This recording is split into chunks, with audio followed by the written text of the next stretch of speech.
Şimdi makinamızın hangi ardışık hareket sistemini kullandığını anlarsak sorunlarımızı, karşılaştığımız problemleri çözmemiz çok daha kolay olur. Panomuzda bir ana enerji butonu var. Çevirdiğimizde ışık yanıyor. Sistemin enerjilendiğini görüyoruz. Şurada 3 konum var. Bu sıfır konumu, bu ayar konumu. Bu iki düğmeyi burada kullanıyoruz. Bu da baskı konumu. Baskı konumunu açtığımızda counter'ımız da enerjileniyor.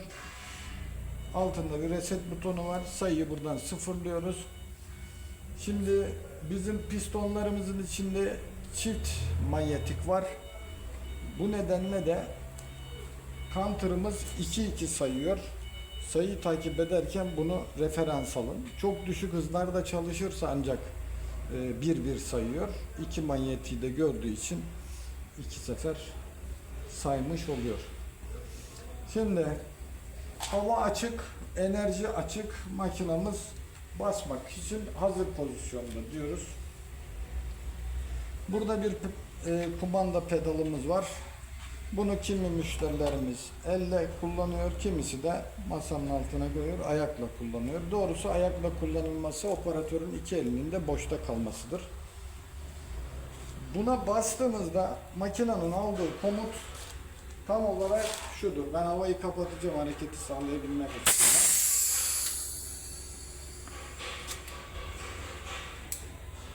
Baskı parçasının olduğu üniteyi yukarı kaldırma emrini bu pedal verir. Bu yukarı kalktığında hemen şurayı gösterelim. Bu yukarıya kalktığında buradaki manyetik sensörü görür. Bu manyetik sensör panonun içindeki bir pulse'ı kullanarak kalıba yürüme emrini verir. Nereye? İleriye doğru kalıp yürür. Kalıp arkadaki sensörü görene kadar buraya gelelim. Bu piston yürüdüğünde kalıbımızla beraber arkadaki sensörü görene kadar yürümeye devam edecektir. Bu neyi belirliyor? Baskının nerede biteceğini belirliyor. Yani burada bizim iki tane manyetik sensör ayarımız vardır. Biri önde aşağıda, diğeri arkada ileri geri pistonun üzerinde. Bu iki manyetik sensörü doğru konumlandırmazsanız makineyi de doğru şekilde çalıştıramazsınız. Peki bunu nasıl ayarlayacağız? Onu da daha sonra anlatacağız ama aksiyonumuzu bitirelim. İleri gitti, sensörü gördü. Sensörü gördüğünde aldığı komut şudur. Geri gel, boya yayanı aşağı indir, baskı yapanı yukarı çek. Bu da baskı sırasında yukarıdaydı, bunu da aşağıya indir şeklindedir. Bu üç komutu tek bir sensör veriyor. Şimdi ayara geldiğimizde tekrar birinci manyetik sensörde bu ayar, bu manyetik sensörün konumu çok önemli ve değerlidir. Ama onu yapmadan önce muhakkak sizin mekanik ayarı yani sınırlayıcıları ayarlamanız gerekir. Şimdi bunu doğru konumda ayarlamazsa, bu çok yukarıya kalkarsa ne yapacaktır? İpeyi yukarı doğru kastıracaktır. Aşağıda ayarlarsak ragle onunla asla burada olduğu gibi temas etmeyecektir. Bu durum sizin baskının bir sonraki adımına geçmenizi doğal olarak engeller. Bunu doğru konumlandırdıktan sonra sensörünüzün gene size verilmiş olan bu ince ağızlı tornavidayla konumunu ayarlıyoruz.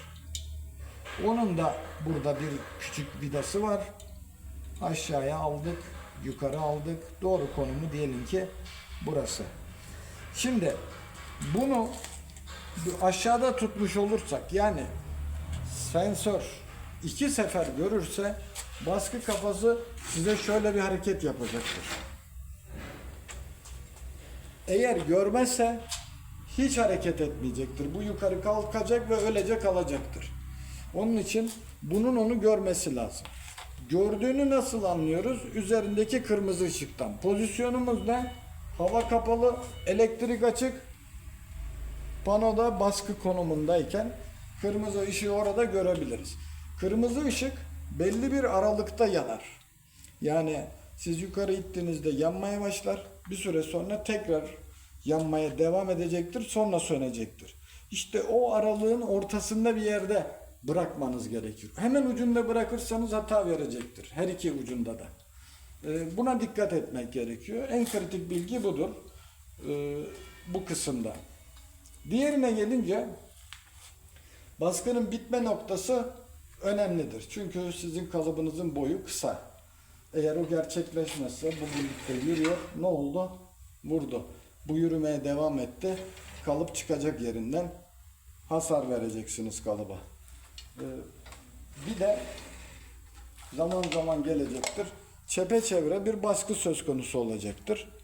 Eğer bitiş noktasını doğru ayarlamazsanız bir önceki bastığınız yerin üstüne tekrar basarsınız. Bu da boyayı dağıtıp kirli bir görüntü yaratacaktır. Bunun için bitiş noktasını da doğru ayarlamamız gerekiyor. Yani 2 tane manyetik sensör kritik ayarları içeriyor. Diğer konu bunların yükseklik ayarı. Buraya ben kalıbımızı da takayım. Kalıbı takarak anlatırsak burayı daha iyi olacak.